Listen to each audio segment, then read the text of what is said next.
Assalamualaikum warahmatullahi wabarakatuh. Apa kabar sobat sekalian? Jumpa lagi di channel Ramadan ini. Kali ini kita akan membahas berita dan masih sangat diperbincangkan, yaitu statement yang lampau dari Mahfud MD di luar pemerintahan yang coba diingatkan lagi oleh Rocky Gerung, yaitu sesuai yang dilansir oleh glora.co.id, Mahfud MD sebut rusaknya rakyat gara-gara pemerintah. Rocky Gerung kena muka sendiri ya. Nah, ini perlu diingatkan lagi ya, tentu saja bagi orang yang dahulu di luar kekuasaan, kadang hal yang biasa untuk mengkritik dan sikap keras kepada pemerintah, tetapi justru itu menjadi berkebalikan setelah masuk dalam kolam atau mainstream kekuasaan. Ini yang dilansir oleh glora.co, langsung saja kita baca dan kita ulas. Glora.co, pengamat politik Rocky Gerung menyentil video lawas Menko Polhukam Mahfud MD yang menyebut rusaknya masyarakat disebabkan oleh pemerintahnya. Dia menilai apa yang disampaikan Mahfud MD memukul dirinya sendiri. Hal itu disampaikan Rocky Gerung dalam akun Twitter pribadinya, dikutip pada Jumat. Kena muka sendiri Mahfud MD, ujar Rocky. Sebelumnya dalam video yang berdurasi 1 menit 13 detik yang diteruskan oleh Rocky itu, Mahfud MD terang-terangan memberikan alasan rusaknya kehidupan dalam sebuah negara. Imam Al-Ghazali, seorang hujatul Islam yang terkenal itu, pernah mengatakan begini, rusaknya tingkah laku masyarakat di dalam bernegara karena pemerintahnya yang rusak, tutur Mahfud dalam video tersebut. Mahfud juga mengatakan pemerintah itu rusak karena ilmuwannya rusak lantaran cinta harta sehingga tak objektif, cinta kedudukan. Nah, barangkali perlu kita renungkan, jangan-jangan ini yang sedang terjadi di Indonesia, di mana rakyat bersikap brutal di dalam berbagai istilah sehari-hari. Juga peran keilmuan sekarang ini banyak sekali diragukan, tuturnya. Mahfud juga menyebut karena terlihat para cendekiawan tak mengeluarkan fatwa pendapat berdasarkan pandangan objektif dirinya, tetapi seringkali berdasarkan pesanan, seringkali berapa yang dia dapat untuk mengeluarkan suatu pendapat hasil penelitian atau hasil survei, pungkasnya. Ya, itu ya sobat sekalian ya, pernyataan lawas dari Mahfud MD yang coba diingatkan lagi oleh Rocky Gerung, dan kalau kita lihat isinya ya akhirnya tentang rusaknya rakyat gara-gara pemerintah, ya kena muka sendiri ya. Ketika dahulu ya seseorang itu di luar pemerintahan itu memang kita apresiasi gitu ya, dan itu hal yang wajar. Yang menjadi tantangan itu bagaimana seseorang itu konsisten ya untuk mempertahankan statementnya, sikapnya ketika masuk dalam kekuasaan, yang itulah tantangan sebenarnya seseorang itu ya menjalankan apa idealismenya. Nah, apa yang disampaikan oleh Prof. Mahfud itu sendiri ya, setidaknya kita harus muhasabah gitu ya. Apakah saat ini ya yang terjadi ini harusnya menjadi pengingat ya kepada Prof. Mahfud itu sendiri, dan kalau kita sampaikan video ini bisa jadi yang bersangkutan itu menyatakan bagian dari yang rusak tersebut, ataupun sebaliknya bahwasanya ini tidak termasuk bagian dirinya. Nah, ini memang perlu ya ketulusan dan juga ketenangan hati dalam hal untuk kembali melihat dan sadar bahwasanya apa yang disampaikannya itu sudah tepat, bahwasanya rusaknya rakyat gara-gara pemerintah itu ya rasionalnya seperti itu. Tapi yang menjadi pertanyaan adalah ketika ada statement lawas dari Menko Polhukam yaitu Mahfud MD tersebut, apakah itu ya dijadikan sebagai muhasabah untuk dirinya untuk melakukan perubahan dari dalam, atau justru ini akan tetap menyangkal pernyataan sendiri dan memberikan statement yang jelas bahwasanya dia tidak termasuk dalam orang ataupun statement yang disampaikan dahulu. Ini kan persoalan. Nah, kalau kita melihat statement yang lain yang juga panas antara Mahfud MD dan juga Rizal Ramli ya, tentang ketika masuk sistem malaikat pun itu akan menjadi iblis.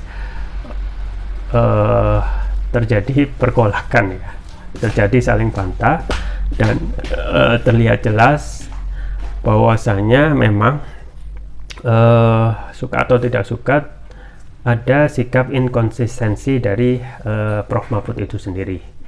Entah ketika kalau kita melihat bantahannya ya tentang malaikat malaikat itu akan menjadi iblis ketika masuk sistem, disampaikan bukan dalam rangka kekuasaan tetapi dalam sistem pilkada, itu sebenarnya tidak jauh beda ya, tidak jauh beda. Itu juga terjadi pada saat kekuasaan sekarang. Toh kalau nggak mau menerima statement ini atau statement ini dijadikan sebagai statement umum, tidak ada yang menyampaikan, tetap saja statement ini masih rasional. Kita lihat saja fakta yang ada sekarang ya, ketika seseorang itu menjadi sangat lantang untuk menyuarakan nilai-nilai kebenaran. Nah, ketika masuk kekuasaan itu jadi berbeda 180 derajat. Nah, ini memang suka atau tidak suka harus diakui ya, meskipun nanti ketika seseorang itu melihat statement yang seperti ini pasti akan ada bantahan-bantahan. Nah, itulah sistem saat ini, yaitu kapitalis sekuler yang memang tidak akan membentuk ketakwaan individu. Yang ada adalah bagaimana memenuhi kebutuhan masing-masing ya, kemudian menjalankan kepentingan masing-masing tanpa melihat ataupun mendahulukan kepentingan rakyat.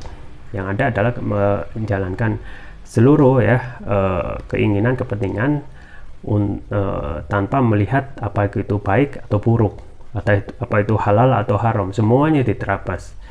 Nah, misalnya untuk kebijakan-kebijakan ya, kalau kita konsisten dalam alam demokrasi ini, harusnya kedaulatan itu di tangan rakyat. Harusnya kedaulatan itu di tangan rakyat. Nah, ketika kedaulatan di tangan rakyat, seluruh keinginan rakyat itu harus dipenuhi, termasuk ketika pemerintah mengeluarkan kebijakan yang katanya itu bisa memberikan kesejahteraan kepada rakyat, tetapi kalau rakyat itu menolak ya harus dipatuhi ya. Nah, tapi fakta berkata berbeda ya. Ketika ada kebijakan kenaikan BBM, rakyat semuanya pasti menolak.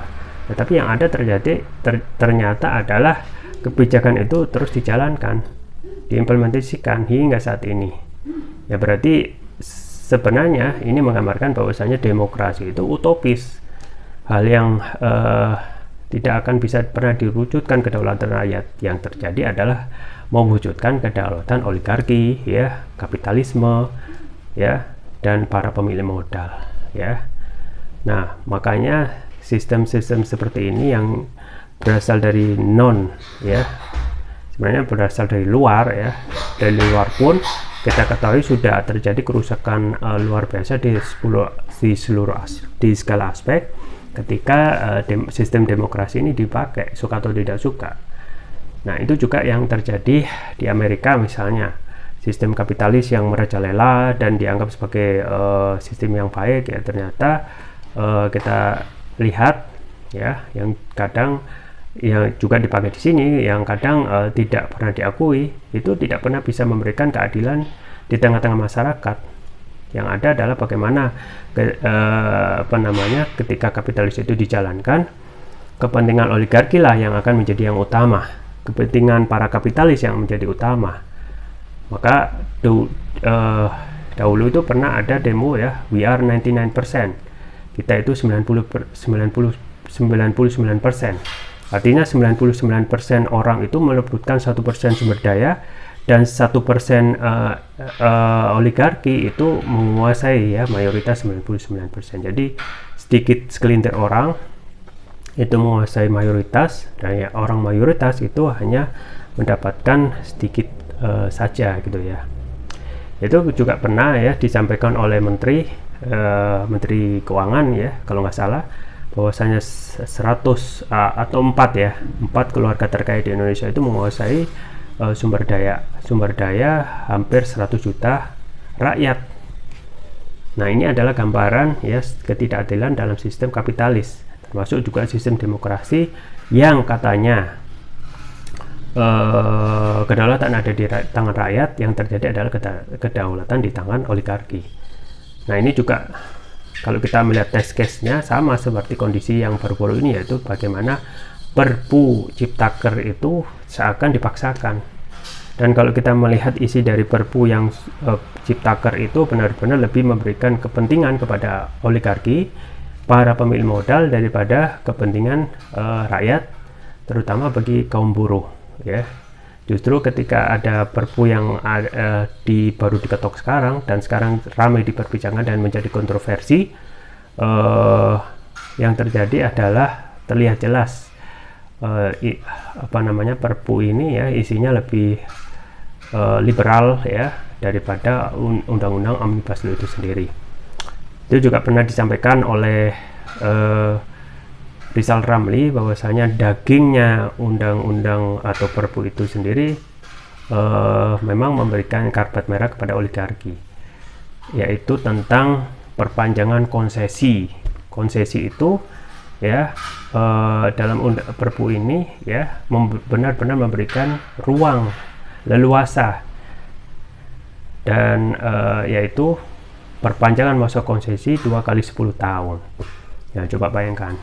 Dahulu itu misalnya undang-undang minerba, setelah ya konsesi itu habis, itu harus diserahkan oleh negara, dikelola oleh negara. Tetapi undang-undang minerba yang baru justru memberikan karpet merah dengan perpanjangan masa konsesi puluhan tahun, ya. Dan kita ketahui untuk pajak batubara pun hampir ya nol, ya, bagi hasilnya nol ya. Jadi negara tidak mendapatkan apa-apa. Jadi ini kan persoalan di negara kita yang gemar Palau Jenawi, yang kita lempar tongkat itu bisa langsung jadi tanaman saking suburnya negeri ini. Tetapi ketika asing dan asing itu mengangkangi dan kita lebih condong untuk memberikan karpet merah kepada para oligarki dan para pemilik modal, maka yang terjadi adalah dari dulu hingga sekarang sumber daya alam yang ada di Indonesia itu hanya bisa dinikmati oleh segelintir orang. Nah, ini juga yang kita harapkan ya, ketika sistem ini yang terjadi, memang tidak akan bisa membentuk ketakwaan individu. Itu yang terjadi saat ini, suka atau tidak suka. Dan meskipun akan ada bantahan termasuk dari Prof. Mahfud MD sendiri ya, dan ketika misalnya tentang test case-nya yaitu Perpu Ciptaker, justru itu ya diinisiasi dan dilegitimasi oleh Prof. Mahfud itu sendiri gitu ya. Jadi sudah banyak yang dikritisi bahwasanya dengan keluarnya Perpu ini banyak sekali kepentingan yang rakyat yang diabaikan ya, kemudian justru kepentingan kapitalis dan oligarki yang lebih dahulukan. Dan perintah dari Mahkamah Konstitusi itu harusnya ya memberikan rancangan undang-undang daripada membuat Perpu gitu ya. Yang terjadi adalah bagaimana kekuasaan ini lebih bermain daripada fungsinya untuk membuat rancangan undang-undang yang di situ ada partisipasi publik. Nah, partisipasi publik ya tidak akan pernah ada dalam Perpu ya, karena itu sekejap bisa menyulap ataupun bisa menjadi jalan pintas bagi pemerintah untuk segera tentu saja memberikan ya karpet merah dalam undang-undang Ciptaker ini ya menjadi undang-undang yang lebih memberikan keleluasan bagi para pemilik modal. Nah, apa yang disampaikan oleh Rocky Gerung ya terkait video lawas dari Menko Polhukam ini bisa dijadikan pelajaran ya.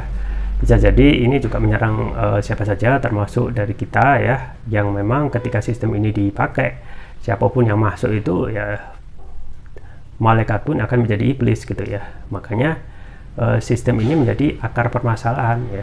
Terus sistem apa yang baik ya? Sistem Islam, suka atau tidak juga sistem Islam. Karena kalau sistem selain Islam ya tidak sesuai fitrah manusia. Dalam Islam itu tidak hanya ibadah ya, tetapi juga diatur tentang ekonomi ya, politik ya, termasuk juga bagaimana melakukan pengaturan ya, pengelolaan sumber daya alam, dalam pengelolaan sumber daya alam itu harus dikelola negara ya, dan dibagikan kepada rakyat. Maka untuk kebutuhan mayoritas rakyat itu rata-rata gratis, pendidikan gratis, kesehatan gratis, termasuk juga bahan bakar itu gratis, bahkan kalau bayar itu hal yang murah. Dan buruh itu tidak akan terus menerus ya demo tiap 1 Mei, karena kebutuhan dasar asasi rakyat itu akan dipenuhi ya, karena hampir semuanya kebutuhan rakyat itu awalnya dasarnya itu gratis. Tinggal bagaimana ketika sistem ini itu dijalankan itu akan benar-benar memberikan kesejahteraan kepada rakyat. Itu saja yang bisa saya sampaikan, semoga bermanfaat. Jangan lupa like, share, dan subscribe. Sampai jumpa lagi. Wassalamualaikum warahmatullahi wabarakatuh.